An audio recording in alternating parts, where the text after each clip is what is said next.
অগ্রহায়ণের শুরুতেই বাজারে আসতে শুরু করেছে নতুন আলু। পুরনো আলুর বাজারে যখন অস্থিরতা, তখন নতুন আলু বিক্রি হচ্ছে উচ্চ মূল্যে। নবান্ন উপলক্ষে প্রতিটি বাঙালিয়ানা ঘরেই চলে নতুন ফসল ঘরে তোলার উৎসব। নতুন ধানের ভাত, সাথে নতুন সবজি, আলু নবান্ন উৎসবের প্রধান উপকরণ। তাই তো বাজারে আসা ক্রেতারা কিনছেন নতুন আলু।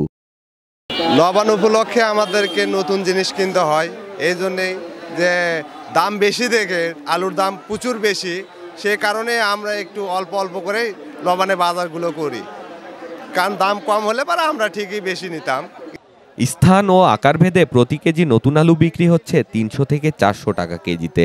দাম যেমনই হোক না কেন, নবান্নের এই উৎসবে নতুন আলুর বিকল্প কিছু নেই। তাই তো প্রতিটি বিক্রেতা তুলেছেন নতুন আলু।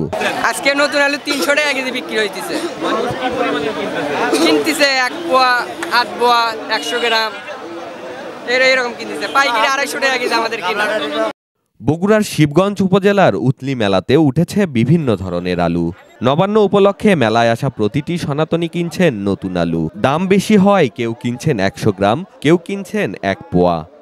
1 পোয়া আলু 80 টাকা দাম। নতুন আলু 1 পোয়া আলু 30 টাকা সব। আলুর যে বাজার, নতুন আলুর সেই দাম। 300 টাকা কেজি 250 গ্রাম কিনলাম। 250 গ্রাম কেন কিনলেন? ওই নতুন জিনিস, অল্প তো, অত দরকার নাই তো, পুরাতন নাই তো।